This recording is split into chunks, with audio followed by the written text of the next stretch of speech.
por ejemplo, hablamos de algún momento por ahí, ¿de acuerdo? Hablamos de algún viento, condiciones de servicio ordinarias. Sin embargo, hemos dicho que hay que prestar mucho ojo a las condiciones o algunas demandas extraordinarias, como por ejemplo la demanda sísmica. Esa demanda sísmica lo que nos dice es que sobre la edificación puede presentarse tal vez una sola vez en la vida de la edificación, ¿ya? O tal vez no. Una carga tan grande que puede generar su colapso. Y eso es pues algo en realidad, es una carga extraordinaria, es una carga transitoria y es una carga pues que genera bastante daño, ¿no? Genera, eh, genera ahí problemas, ¿de acuerdo? Entonces, ese colapso tenemos que evitarlo, por supuesto, tenemos que, digamos, tomarlo en cuenta. Entonces, cuando nosotros estamos haciendo un diseño, tenemos que tomar en cuenta las cargas de servicio y también las cargas extraordinarias. Listo, y hemos dicho que para estas cargas extraordinarias, pues se tienen que tomar algunas soluciones también extraordinarias. La incorporación de muros, algunas columnas bastante, de sección bastante considerable, las vigas también, etcétera, etcétera. Lo cual hemos dicho que podría entrar en conflicto con lo que ustedes estaban pensando a nivel arquitectónico, ¿no? Tal vez ustedes desean un ambiente bastante amplio, ambientes claros, libres, lo cual sí se puede llegar a ese tipo de soluciones. Sin embargo, tenemos que ver también otros aspectos, pues. O sea, tenemos que ver aspectos de costo, por ejemplo, ¿no? Si esa solución, o sea, si esa alternativa que ustedes están proponiendo y que la solución estructural también propone, pues es técnicamente, si es viable, ¿ya? Económicamente viable, si es técnicamente viable también. Si inclusive podemos decir, hablando desde el punto de vista técnico, si la mano de obra está capacitada para poder realizar eso. O sea, hay una serie de limitaciones que hay que tomar en cuenta también, ¿ya? Por ejemplo, habíamos mencionado entre las primeras clases que si yo desease una luz bastante grande, podría incorporar pues algunos elementos preesforzados. Entonces habíamos indicado de que hay algunos elementos preesforzados. ¿A qué se refieren estos preesforzados? Son elementos, son cables en buena cuenta, que se incorporan en algunos componentes de la estructura y lo que hacen es mejorar un poco el comportamiento de la estructura. ¿Qué hacen esos cables? Tiran de las estructuras y lo que hacen es incorporar algún esfuerzo interno en la estructura, en el componente estructural, y mejora un poco sus propiedades. Y permite, pues, por ejemplo, ganar unas luces mayores, ¿ya? Tener una luz mayor. Es decir, si yo, por ejemplo, quiero construir un ambiente y yo deseo que este ambiente tenga unos 20 metros de luz, lo cual es bastante apreciable, ¿ya? Si yo planteo una solución convencional, es posible llegar a esos 20 metros de luz, sí, pero voy a tener elementos de un peralte bastante grande, ¿ya? Voy a tener algunos elementos, voy a tener que incorporar columnas también bastante generosas para esa solución, ¿ok? Sin embargo, si yo incorporo estos preesfuerzos, yo optimizo un poco esto, ¿ya? Puedo tener elementos ligeramente menores, hablando de columnas, y definitivamente la losa que voy a utilizar va a ser bastante menor de la que podía considerar con sistemas convencionales. Entonces, eso es lo que ocurre. ¿Listo? Entonces, al yo incorporar preesfuerzo, por ejemplo, esos cables que voy a colocar por acá, voy a agarrar y voy a tensar la estructura, pues, en buena cuenta. ¿Ya? Les voy a pasar por ahí alguna lectura para que podamos incorporar un poco más de esta idea dentro de nuestros conocimientos. ¿Ya? Pero lo que hace en buena cuenta es someter a un esfuerzo a la estructura y a partir de ese sometimiento mejoran sus propiedades, ¿ya? Mejoran sus características. ¿Listo?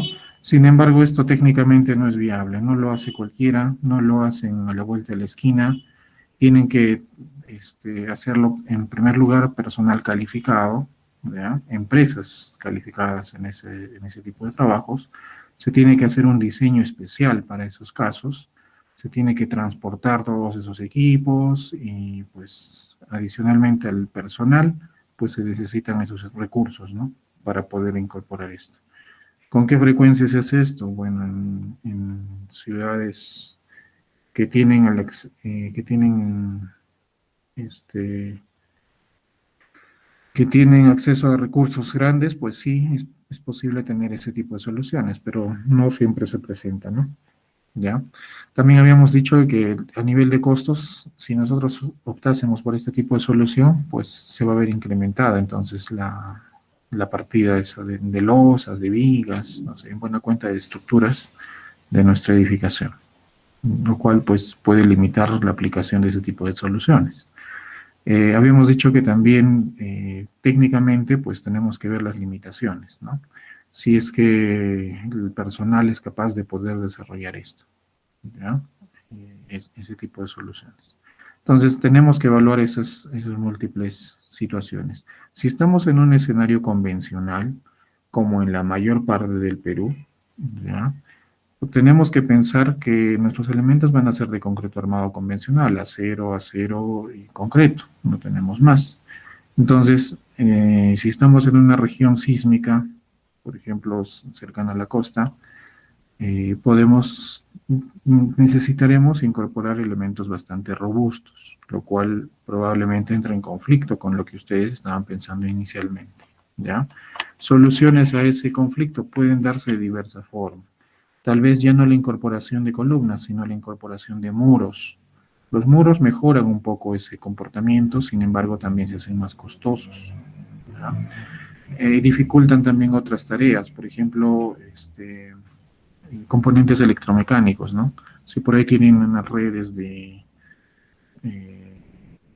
no sé, si estamos pensando, por ejemplo, en un hospital, si pensamos en los gases medicinales que requieren estos hospitales, pensamos en que estas tienen pues una serie de conductos, ¿ya? Donde se colocan pues estos gases medicinales.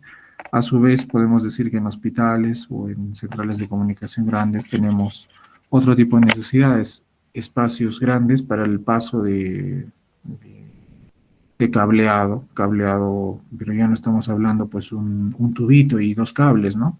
Estamos hablando de cables de comunicación, tal vez cables de alta tensión, baja tensión, quién sabe, ¿no? Entonces hay necesidades múltiples en realidad y pueden entrar en conflicto con lo que ustedes pensaban inicialmente y también con la estructura y en realidad es toda una maraña de cosas, ¿no? Bueno, en fin, entonces tiene que ser entonces nuestra solución técnicamente alcanzable, económicamente viable, ¿ya? Y digamos, bueno, serían los aspectos más importantes, ¿no? Técnica y económicamente viable. ¿Listo? Eso tiene que ser posible en el lugar, ¿ya? En relación a la estructuración, habíamos dicho de que nosotros planteamos pues una solución, ¿ya? Frente a una determinada demanda. Las demandas son múltiples. Las demandas pueden ser por cargas verticales, hablamos de cargas vivas y cargas muertas, principalmente, ¿ya? Es decir, cargas permanentes y cargas transitorias. Permanentes, obviamente, el peso de la edificación y transitorias, las personas, los muebles y todo lo que yo tenga instalado ahí dentro, pero que tenga un carácter transitorio. Puedo también tener algún tipo de carga cíclica, por ejemplo, ¿no? Podría considerar al viento como un tipo de carga cíclica. Tal vez estoy en una región donde el viento sea una constante, ¿no? O tal vez tengo algún determinado tipo de estructura, como la que estamos visualizando acá, en el cual pues tengo que incorporar ese factor, ¿ya? Porque es bastante sensible este tipo de estructura a la acción del viento. ¿Por qué? Porque va a someter pues a esta estructura a presiones, ¿ya? Vamos a decir, que van a empujar a la estructura, ¿ok? Y va a haber otras presiones que lo que van a hacer es succionar a la estructura. Es decir, sus solicitaciones son diversas, se estudian de forma independiente. ¿ya? Entonces tenemos presiones, ¿ya? Que podemos decir compresionales y presiones también, este, succionales, por decirlo de alguna forma, ¿ya? Vamos a tener entonces succión y presión también. Entonces vamos a tener valores positivos y negativos, y no solamente en la cara expuesta, sino en la cara inferior, como estamos viendo ahí. Entonces todo esto va a estar sometido constantemente a cargas de viento, cíclicas. Es decir, oye, unida, un viento más fuerte, otro viento más débil, y así constantemente estará pues sometida a un determinado ciclo de oscilación, pues, esta estructura, ¿no? Subirá, bajará, entonces a eso constantemente va a estar sometido. Entonces, ese tipo de acciones, cargas cíclicas, por ejemplo, generan pues en las estructuras un desgaste progresivo en algunos componentes si es que estos están mal diseñados, ¿ya? Si es que no han sido considerados de esa forma. Es bastante típico revisar eh, este tipo de acciones en puentes, por ejemplo, ¿no? ¿Por qué? Porque imaginemos un puente metálico, ¿ya? Yo sé que no es un tema que sea directamente aplicable con ustedes, pero pensemos en un puente y pensemos en el tipo de carga que toma pues este puente. Sabemos que toma carga vehicular, ¿listo? Y esa carga vehicular pues va a ser constante, ¿no? Va a estar en el tiempo ahí presente de forma constante y es de naturaleza cíclica, pues obviamente. Ida, vuelta y en todo momento. Entonces, si tenemos un mal diseño, pues podemos encontrar que en algunos componentes del puente se pueden comenzar a generar esfuerzos ya que superen pues sus valores permisibles, nuevamente con ese término, ¿no? Que superen los valores permisibles. Quiere decir esto de que comenzamos a evidenciar daño, ¿ya? Esas curvas de comportamiento que hemos conversado anteriormente, esa curva esfuerzo de formación del acero, es hecha para condiciones estáticas nada más. Es una condición o es una gráfica que diremos este, relacionada al tiempo de aplicación de la carga. Es una aplicación lenta de carga. ¿Ok? Un tipo de, de curva de este tipo para el acero, ¿ya? Es de aplicación lenta, es decir, tengo con esfuerzo y con la deformación unitaria, yo voy a tener esta curva, ¿listo? Basado en la aplicación lenta de carga. ¿Listo? Aplico acá carga lenta, ¿ya? Es decir, se hace pues con un propósito diferente. Si yo quiero, por ejemplo, establecer si este componente de este puente va a sufrir daño, tengo que hacer otro tipo de ensayo, un ensayo cíclico, ¿ya? Donde qué cosa voy a hacer sobre algún elemento de acero, digamos. Lo voy a someter a carga y descarga constantemente. En otras palabras, en un estado, digamos, sobre un componente de acero, voy a someterlo a tensión y en otro instante voy a someterlo a tracción, pero lo voy a hacer en una cantidad de ciclos bastante grande, ¿ya? Hablamos de hasta millones de ciclos, ¿correcto? A nivel de un ensayo. Entonces yo voy a someter a esto de forma constante, así carga, descarga, carga, descarga, carga, descarga. Entonces, producto de esas acciones, el material va degradando sus propiedades, poco a poco, ¿ya? Que son diferentes a cuando yo aplico carga de forma lenta. ¿Listo? Sus propiedades son un tanto diferentes. ¿Por qué? Porque esta carga lenta lo que trata de reproducir es qué cosa le pasa a la estructura cuando está sometida a una carga que no se está moviendo. Pues ahí colocan una tonelada, colocan en una barra de acero y se queda ahí, pues, ¿no? Pero otra cosa es una carga cíclica, ¿no? Oye, se aplica no una tonelada, sino se aplican, no sé, 500 kilos, pero de forma cíclica, 500 kilogramos, ida, vuelta, y así por muchísimos ciclos, muchas repeticiones, ya varios millones de repeticiones inclusive. Y eso de ahí progresivamente puede ir generando daño en el material.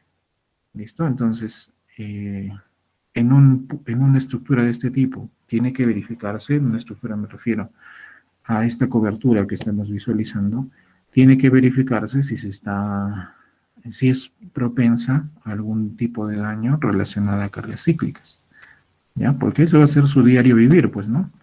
Y va a estar sometida a cargas de viento en este caso. Ya no será un vehículo, pero es viento. Sube, baja, sube, baja, sube, baja. Es como tirar de la estructura, pues, de forma constante. ¿Ok? Otro tipo de cargas que tenemos que tomar en cuenta para plantear nuestra solución es un tipo de carga térmica. Es decir, en regiones donde tengo gradientes de temperatura importantes, ojo el término, gradientes, no si tengo altas temperaturas, no si tengo bajas temperaturas, sino si tengo cambios de temperatura grandes, ¿ya? Por eso es gradiente de temperatura. ¿A qué nos referimos? Hoy en la mañana tenemos menos 20 grados y en la tarde tenemos 30 grados. Y un gradiente de temperatura de ¿cuánto? Menos 20 a 30 y 50 grados de variación. Entonces ahí tenemos un cambio importante. Oye, en nuestra región, ¿cómo funciona esto? Podríamos considerar de alguna forma que algunos elementos están sometidos a estos gradientes importantes. Sin embargo, los gradientes en nuestro medio pues no suelen ser tan grandes, digamos. Podemos decir de que en el día tenemos una temperatura, más bien dicho, en la noche podemos llegar a temperaturas en invierno de tal vez menos 2 grados, ¿no?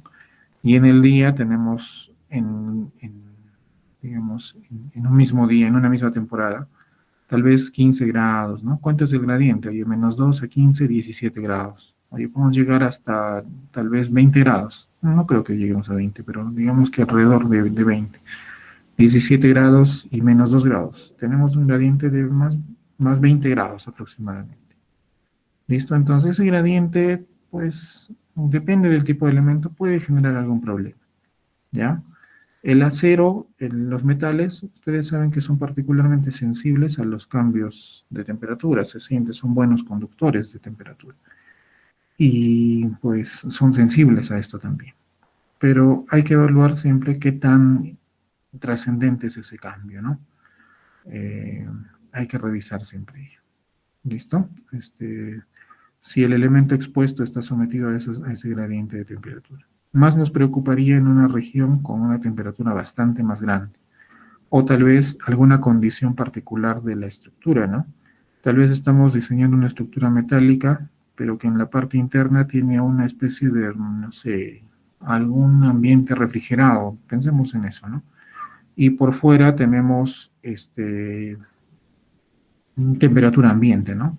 Imagínense, ¿no? Tengo alguna estructura, tal vez algún domo, no sé, donde por fuera tengamos una temperatura ambiente, pues, ¿no? Y por dentro, pues, por alguna necesidad particular, yo tenga temperaturas de congelamiento, ¿ya? Y ahí yo voy a visualizar un gradiente importante de temperatura, pues, ¿no? Entonces, en el elemento lo que se va a percibir es un gradiente importante de temperatura, ¿ya? Esos ciclos. Entonces, eso nos preocupa también. ¿Por qué? Porque la estructura se va a deformar, pues, ¿no?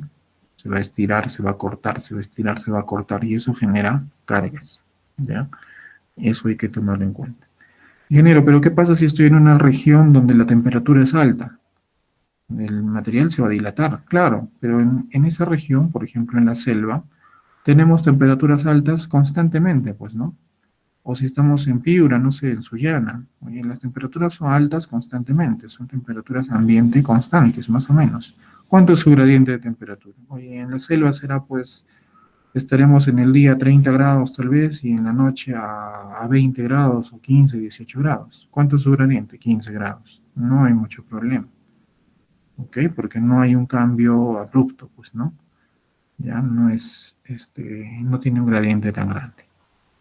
Ok, en Piura igual, o sea, ha sido esa edificación, esa construcción que ha sido proyectada para ese lugar, ha sido realizada en esas condiciones, en condiciones ambientales. Es decir, el material ya se encontraba deformado cuando yo lo coloqué, ya estaba estirado, ¿ya?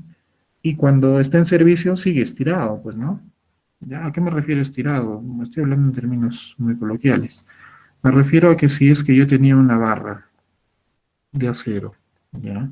La han fabricado, no sé, en Arequipa, por decirlo. ¿Ya? Aceros Arequipa lo hizo y lo fabricó en Arequipa, precisamente. Y en fábrica, pues, en ese lugar, ¿ya? Tenía una determinada longitud. Pensemos que la longitud era un L inicial, L sub 0. ¿Listo? Pero esta barra, pues, la van a utilizar en una cobertura metálica en Piura, no sé. ¿Ya? Ok, entonces esta barra tenía una longitud inicial, ya en Arequipa digamos que estamos a, 10 a 15 grados, no sé, 20 grados más o menos, ok, como una temperatura media. Pero si lo llevamos a Piura, pues esto de acá va a sufrir un estiramiento, ¿no? Se va a alargar, ¿ya? ¿Por qué? Por el cambio de temperatura, pues hay un coeficiente de dilatación térmica que ustedes ya conocen y que va a obligar a la estructura a tener una longitud mayor. ¿Ya? Nos va a llevar entonces a que la estructura posea una longitud final este, mayor a la que se presentaba en otra condición. Ingeniero, pero ahí hay un cambio, pues, ¿no? Porque ya tengo una longitud 1. Voy a colocar este material en Piura. Sí, pero en Piura yo ya tenía que considerar ese cambio de longitud. Y cuando esté en servicio, ¿en qué longitud va a tener el material? Pues va a seguir teniendo aproximadamente esta misma longitud, pues, ¿no? L1. Aproximadamente va a conservar ese valor, ¿ya? Porque sus condiciones de servicio son por 30 grados, 25 grados, 28 grados, 35 grados. Está oscilando en ese rango. Si bien es cierto, se va a dilatar, se va a contraer constantemente, sí, pero ese gradiente no va a generar mucho inconveniente. Inconvenientes, ya hemos dicho, cuando se presentan gradientes importantes, ¿ya? Eh, es decir, una temperatura ambiente alta y una temperatura, tal vez en un ambiente cerrado, controlado, muy baja, ¿no? Entonces, ese tipo de situaciones también tenemos que considerarlas, ¿ya? Cargas sísmicas, ya hemos dicho que son cargas extraordinarias. Puede que no ocurra en el tiempo de vida de nuestra estructura. Pueden que en toda nuestra vida nunca veamos un sismo en un lugar de un proyecto. O puede que justo en el tiempo de nuestra vida, en el tiempo de vida de una estructura, pues ocurra un evento catastrófico, ¿no? ¿Ok? Puede que pase eso. ¿Ya? Pensemos a ver en algo sencillo, ¿no? Recordemos el terremoto de Arequipa, digo, de Icanasca el año 2007, ¿ya? Y veamos lo que ha ocurrido el día de ayer, pues, en la zona cercana. Oye, lo de esa época fue un terremoto de 7 y tantos grados, no recuerdo ahorita el número exacto. Y lo de ayer fue 6 nada más, pues, ¿no? 6 grados. Seguramente todos estamos enterados de ello. Pero no ha generado, pues, gran contratiempo. ¿Ya? No es un terremoto, bueno, no es un evento sísmico de magnitud considerable. Ustedes dirán, bueno, pero las estructuras se comportaron bien, entonces, hasta esas casas que están en barrios altos, esas casas de adobe, las casas informales, ninguna ha tenido mayor contratiempo, ¿no? No ha habido una situación catastrófica, ingeniero, por gusto nos alarma, ha habido un sismo importante.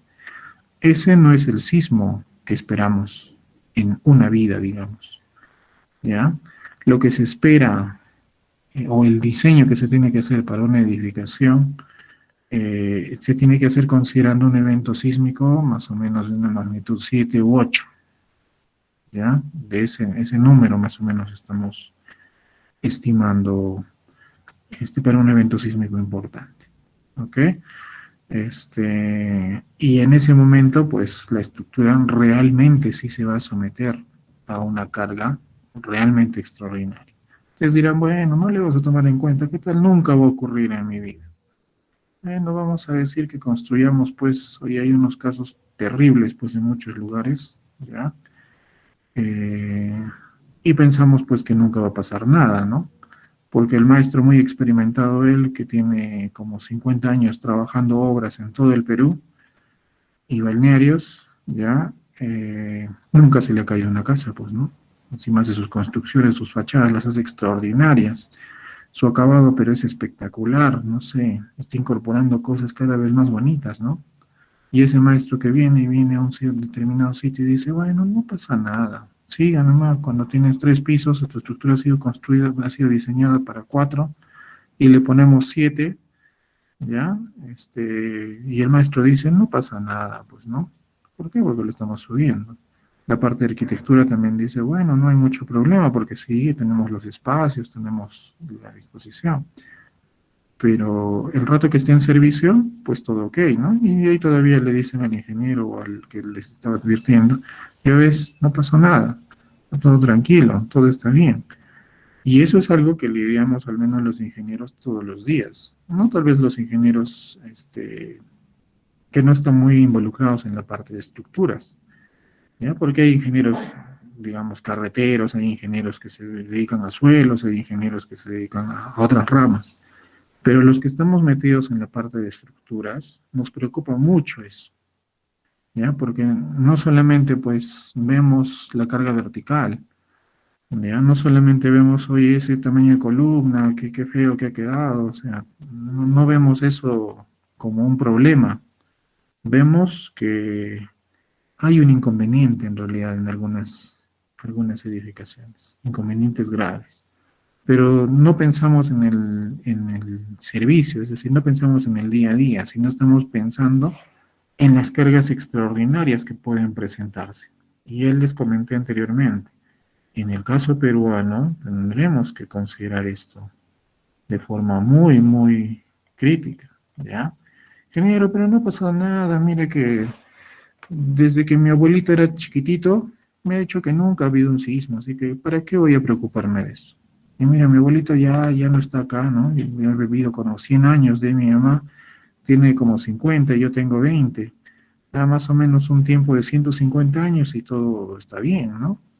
Bueno, los eventos sísmicos pueden pasar más de 500 años, ¿ya? Y se presentan en ese tiempo. Es decir, hay una data, ¿ya? No data, ¿no? Pero hay investigación que nos dice que, por ejemplo, ha habido un evento sísmico en Chile ya en el año 1500 y algo, ¿no? ¿Ya? Y hasta ahora no se repite en una determinada región de Chile. ¿Cuál ha sido la evidencia? La evidencia es que hay unos materiales que no se esperaban en un determinado lugar. Ya han investigado tanto y han visto que ese evento sísmico que ocurrió en el año 1500 y algo en Chile, pues ha causado problemas en el otro lado del charco, me refiero a Japón, ¿no? A ese lado, porque han hecho investigaciones entre Chile y Japón. Y han visto que ha habido un evento sísmico tan grande en el año 1500 y algo, que ha causado problemas en Chile y ha causado problemas en Japón. ¿Ya? O se ha visto las consecuencias en Chile y en Japón. O sea, ¿cuánto tiempo ha pasado? Si pensamos tal vez 1500, bueno, eso es ahorita, ¿no? Hace poco ha pasado. No pensemos, pues hoy en 1500 tal vez Colón recién estaba muriendo, ¿no? Tal vez Colón estaba ahí andando recién, estaba viejito, no sé. ¿Ya? O sea, estamos hablando de una cantidad de años bastante grande. Esos eventos sísmicos, como les dije, puede pasar, puede que pasen en una vida o puede que no, pero son tan inciertos que tenemos que tomar en cuenta, al menos para todas las edificaciones que están rodeando el Círculo de Fuego del Pacífico, ya tienen que ser tomadas en cuenta. ¿Listo? Si bien es cierto, la región costera es la que teóricamente va a recibir la mayor demanda sísmica, ¿ya? Las otras regiones, es decir, la sierra de nuestro país, toda la franja de la sierra en todo el país, pues no se queda tan atrás, ¿no? Se esperan también movimientos importantes, ¿ya? Y no es porque, como les dije, no es porque nunca alguien escuchó, no es porque nunca ha pasado, no es porque el maestro lo conoce, no es porque mi abuelito dijo que nunca pasó nada, ¿no? Sino porque ya se ha hecho investigación y se ha visto, pues, vestigios de cierta información, ¿no? Y como puede ser que en toda nuestra vida lleguemos a viejitos, ya ve, ingeniero, el último día de nuestra vida se acerca y me dice, ingeniero, ya ve, nunca pasó un sismo. Mi casa ahí está, era para 3 pisos, yo le he puesto como 5 más encima, es de 8 y no pasó nada. Ya ve, ingeniero, encima vale ya, ¿cuánto vale? Sí, pues puede pasar eso, ¿no? Es decir, encima en la vida de nuestros nietos, de nuestros bisnietos, de lo que fuese, sigue sin pasar nada con esa casa de 8 pisos, ¿no? Que ha sido diseñada para 3, pero que tiene 8. ¿Ya? Puede ser, eso es perfectamente posible. Pero ¿y si pasa? Eso es, ¿no? ¿Y si pasa? Porque eso es probabilidad. No se puede saber en realidad con certeza cuándo es que va a ocurrir un evento sísmico. ¿Qué tal en nuestra vida? Justo cuando estemos en la plenitud, tal vez, llega ese evento sísmico y pues causa el daño que nunca habíamos visto en nuestra vida, ¿no? Como en Japón, es un evento, solo les comento para que lo tengan presente.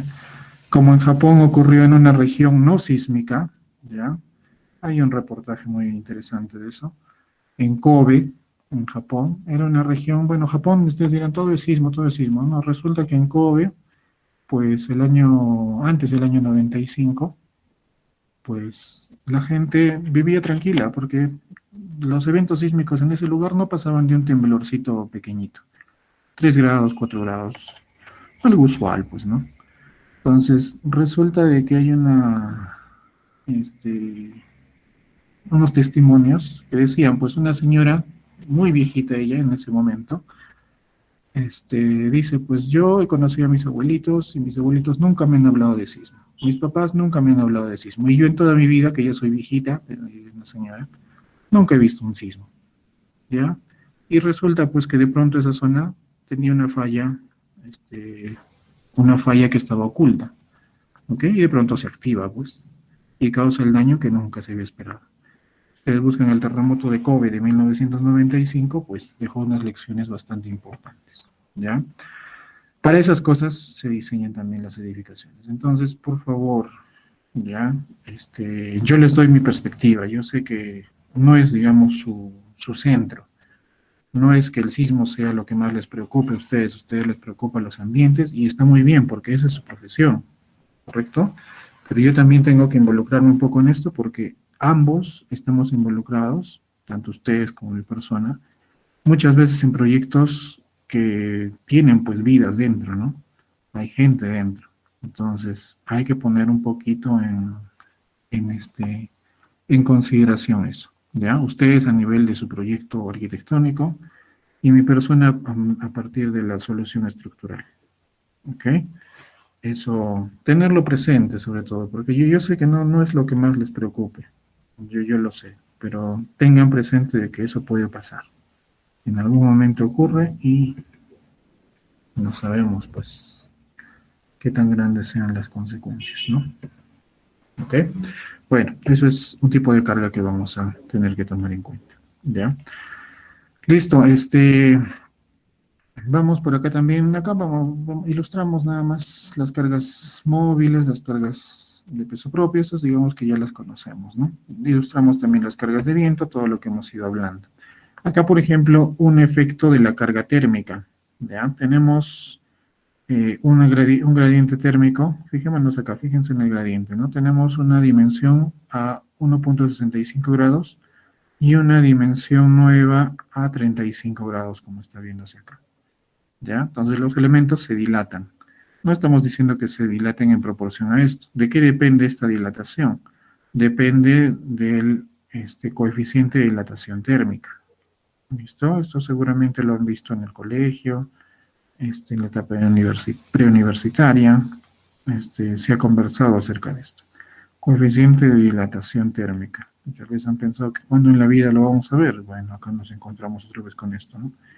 Coeficiente de dilatación térmica. ¿Qué nos dice este coeficiente? Este coeficiente nos está diciendo qué tanto se puede deformar una estructura o un elemento estructural frente a un cambio o un gradiente de temperatura.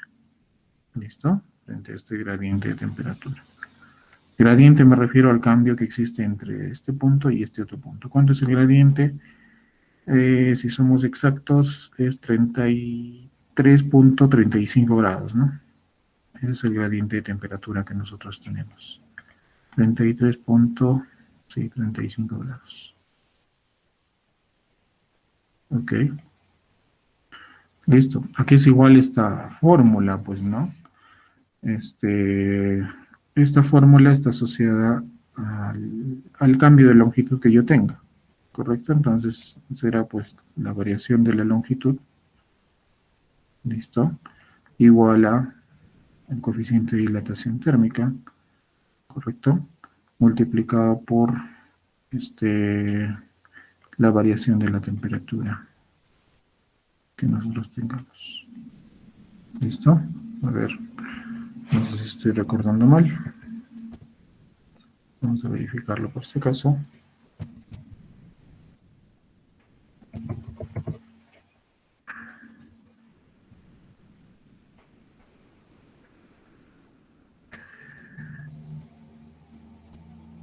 A ver, déjenme chequear por si acaso esto. Sí, está bien.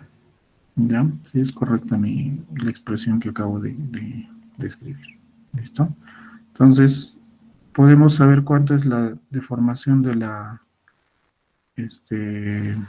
un elemento, ¿correcto? Es decir, este delta T, en función del cambio de temperatura. ¿Listo? Yo puedo conocer esto de acá. ¿Ya? A ver, como ejercicio nada más para ustedes, ¿cuánto sale esto, por favor? Considerando estos datos, ¿no? Fíjense, yo tengo una longitud inicial de 90, tengo una longitud final de 90 bueno, 33 milímetros, 0,30, bueno, 0, claro, 90,033 metros al final. Esa será la dimensión que yo voy a tener, ¿ya? Como longitud final. Tengo el dato de la variación de la longitud. ¿A qué es igual la variación de la longitud? Pues son 33 milímetros. Si lo expresamos en metros, esto va a ser igual a 0,033 metros. ¿Correcto? Esa es la variación. ¿Cuánto es el cambio de temperatura? El gradiente de temperatura. Hemos visto que el cambio de temperatura es 33,35 grados. ¿Cuánto es el coeficiente entonces de dilatación térmica?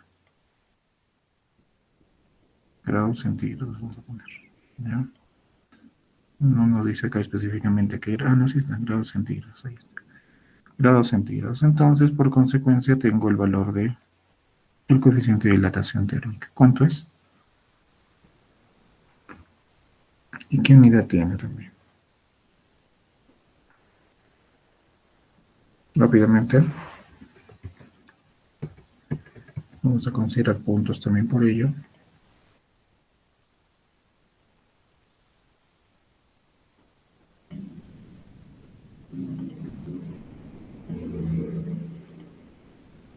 ¿Cuánto sale? ¿Me pueden indicar, por favor? 9,89 o lo he hecho. Creo que sí, 9,89. 9,89. ¿Qué unidad tiene?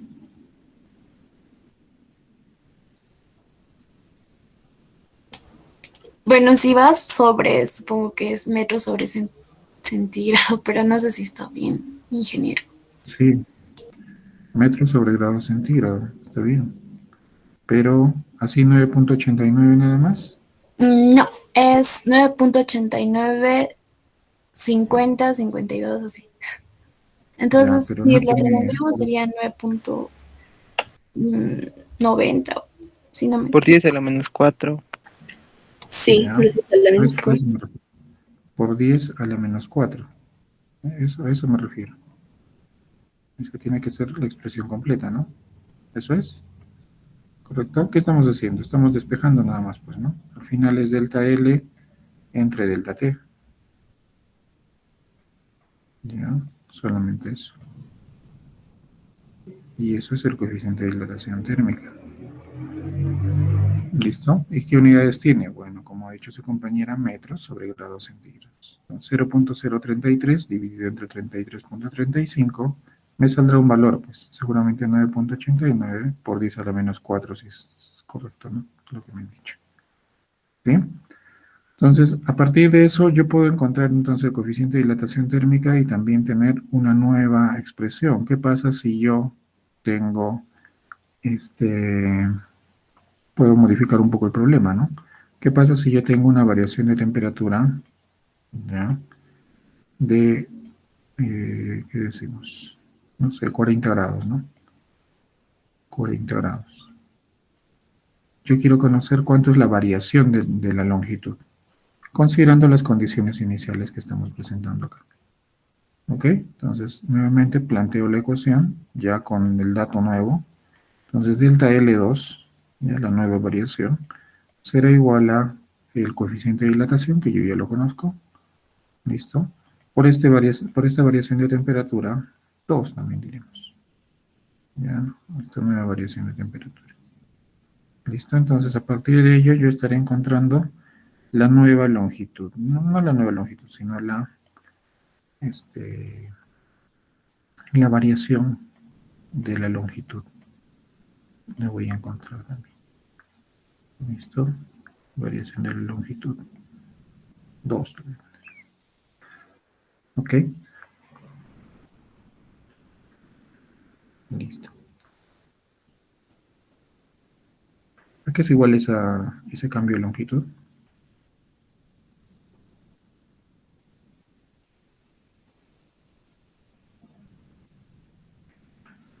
Reemplacemos los datos, por favor. ¿Cuánto sale?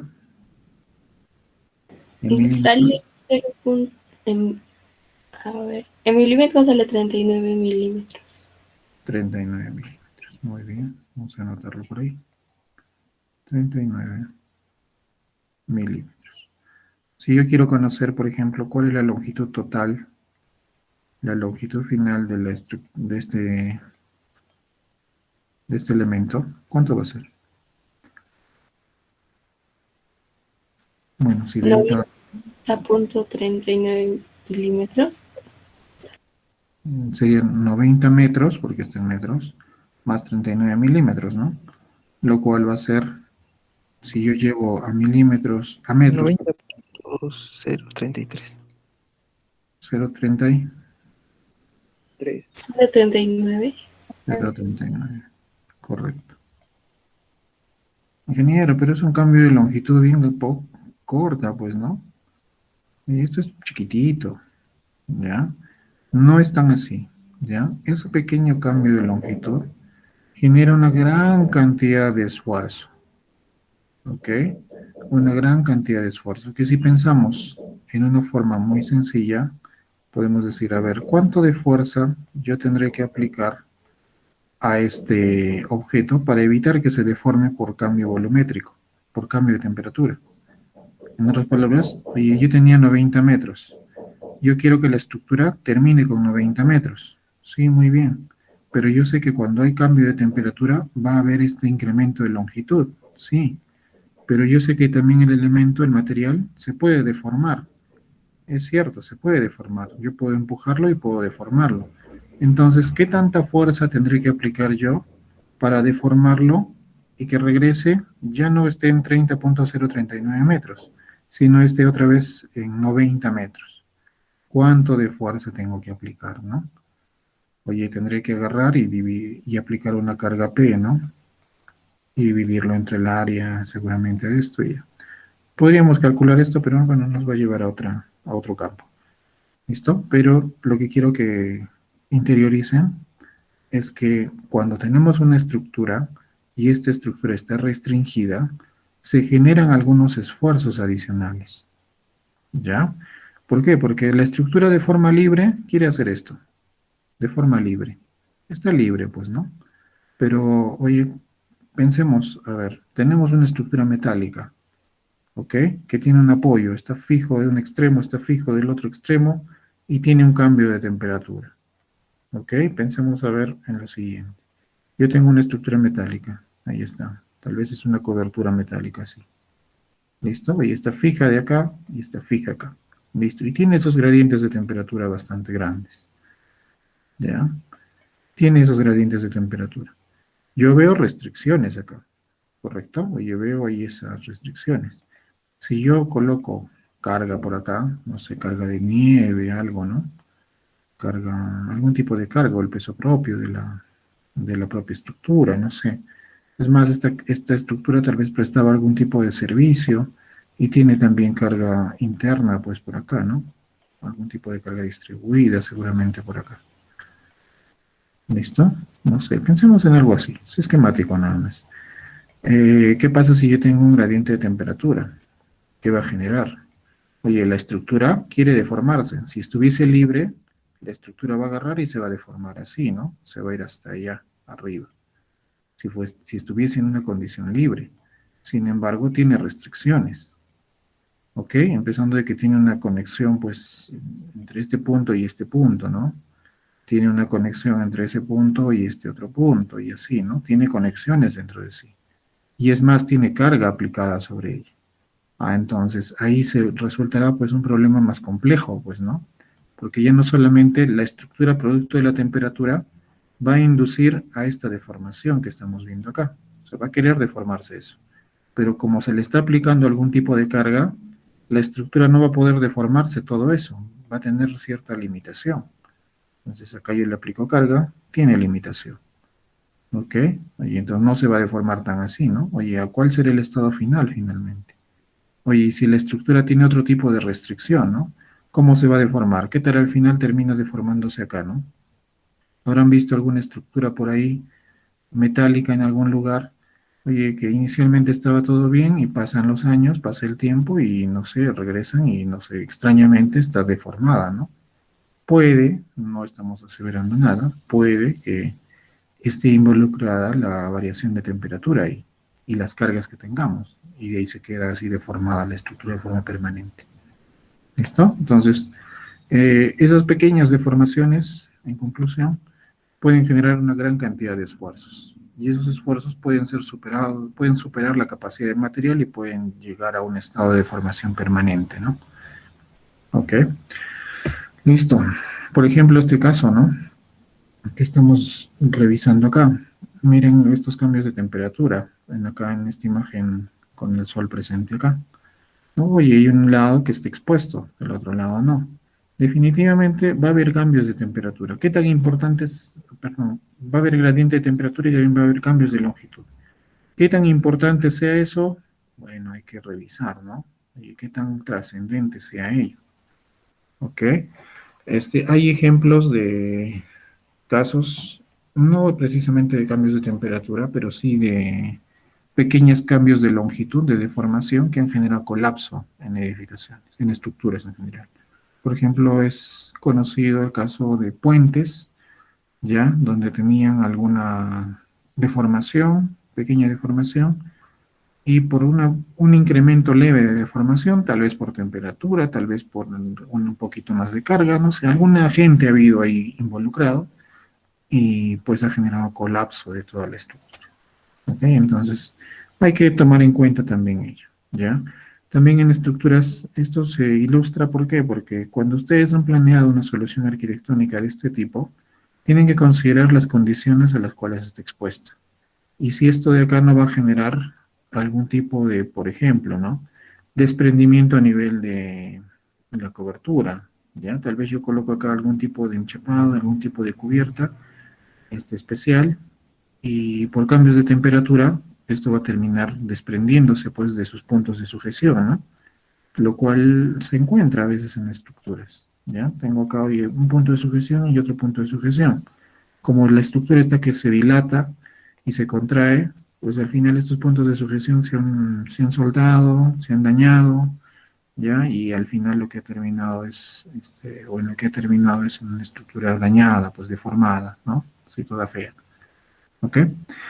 Bueno, ahí tenemos algunas situaciones. Por ejemplo, también tenemos que considerar, recuerdan el caso eh, del caso mexicano que les comenté en una ocasión, donde se presentaban pues unos asentamientos uniformes, pues en este caso vemos unos asentamientos no uniformes, ¿no? Como está diciendo acá, irregulares, lo cual genera pues una deformación importante y correspondiente falla, ¿no? Entonces, muchas de los daños en edificaciones, ya en esas ampliaciones que les comenté, pueden darse también por problemas a nivel de fundación, ¿correcto? Entonces, si el suelo es incapaz de soportar esa carga que está actuando sobre él, diremos pues que tienen problemas, ¿ya? Por ejemplo, a ver, vamos a hacer un ejemplito numérico, un rapidito nada más. Pensemos, yo voy a introducir en ustedes más conocimientos pues relacionados a la mecánica de suelos. Habíamos comentado en algún momento que el suelo también tiene una capacidad, ¿correcto? Pensemos en que esta es la zapata de una estructura, de una columna, ¿de acuerdo? Pensemos en que el suelo tiene una capacidad, ¿ya? Tiene una capacidad del suelo. La capacidad del suelo, o la capacidad admisible a nivel del suelo, ¿ya? Tal vez sea de, vamos a decir que sea de 1.5 kilogramos fuerza centímetro cuadrado. Son valores que podemos encontrar en suelos, ¿ya? Y es un suelo que no es considerado malo, digamos, con este valor, ¿correcto? Y si consideramos, por ejemplo, ¿no? Que mi zapata mide, ¿ya? Vamos a decir, tiene una cierta medida, ¿ya? Pensemos en que sea una zapata de 3 metros por 3 metros, ¿ok? Tal vez tengo eso, ¿de acuerdo? Y tengo también cargas provenientes de la superestructura, es decir, de la parte superior. Tengo cargas provenientes de la superestructura. Voy a tener una carga de servicio, directamente lo voy a colocar acá. Una carga de servicio que vamos a decir que sean de unas 70 toneladas. 70 toneladas fuerza. Ok, listo. Entonces, cuando habíamos diseñado, dimensionado elementos y habíamos verificado cosas, ¿qué buscábamos? Por favor, alguien me puede decir a nivel de la filosofía de diseño ASD, ¿qué buscábamos? ASD habíamos dicho, ¿no? De los esfuerzos permisibles. Ya vamos a terminar, es algo sencillo nada más. ¿Qué buscábamos? ¿Qué decíamos en toda filosofía de diseño? Mantener a los esfuerzos a raya, ¿no? Oye, que las cargas actuantes estén por debajo de las cargas permisibles o de las cargas admisibles, como podemos indicar acá. Entonces, será de verificar si es que esta estructura está bien, se tiene que cumplir esta relación. Si no se cumple, entonces diremos que esta edificación presenta problemas. Entonces, rápidamente, y ahí con eso cerramos, diremos, pues, oye, ¿cuál es la carga actuante? Oye, diremos que la carga actuante será Q sub A igual a la carga total, que es las 70 toneladas de carga, ¿ya? Dividido entre el área, porque yo tengo que chequearlo esto contra, o en términos de esfuerzo, pues, ¿no? Lo divido entre el área y tengo un área de 3 por 3 metros, lo cual me lleva a tener un valor de 9 metros cuadrados. ¿Listo? Si yo opero esto, ¿cuánto me sale 70 entre 9, por favor? Rápidamente.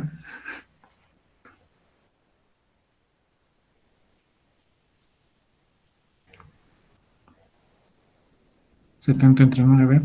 ¿Cuánto le está saliendo? 7.78. 7.78. Listo. Y la unidad que tiene es toneladas fuerza sobre metro cuadrado. Toneladas fuerza sobre metro cuadrado. Muy bien. Oye, y ahora yo quiero comparar esto con el valor permisible o admisible del suelo, porque yo no quiero que el suelo falle. ¿Cuál es el valor permisible? Este es el valor permisible del suelo. Entonces tengo que garantizar de que este valor esté por encima de este otro valor. Si está por encima diré, bueno, no tiene problemas, está bien. ¿Ok? 7.78. Pero acá yo tengo problemas con unidades. Acá tengo kilogramos fuerza centímetro cuadrado y acá toneladas fuerza metro cuadrado. Para llevar esto a kilogramos fuerza centímetro cuadrado, ¿qué hago? Pues, ¿no? Oye, toneladas, ¿cuántos kilogramos es? Es 1000. Metros a la cuarta, ¿cuántos centímetros es? Es en realidad 10.000, pues, ¿no? Entonces, me va a salir una expresión dividida entre 10, en otras palabras. ¿Ya? ¿Qué valor voy a tener? Finalmente voy a tener un valor de 0.778 kilogramos fuerza sobre centímetro cuadrado. Listo. Entonces comparo contra el valor admisible. ¿Qué puedo concluir finalmente? Esto es lo actuante. Y esto es lo permisible. ¿Qué digo? ¿La estructura falla? ¿El suelo falla? Conclusión. Acá diré. Como Q actuante es menor a Q admisible, entonces diré que puedo concluir que la estructura no presenta problemas, que está ok, que es satisfactoria, no existe asentamiento. Ya, no presenta asentamiento, es decir, ese problema que estábamos destacando. ¿Listo? Eso es, ¿ya? Muy bien, bueno, entonces eso es lo que quería presentarles. Estaremos conversando más detalles en la próxima sesión. ¿Listo? Tal vez tienen alguna inquietud, alguna consulta.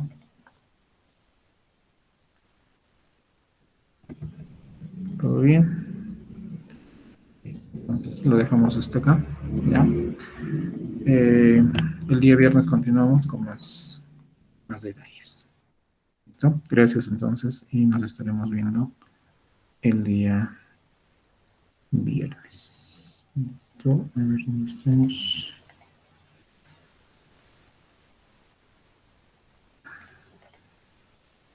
Ok, bueno, gracias. Buenos días. Hasta la próxima clase, ingeniero.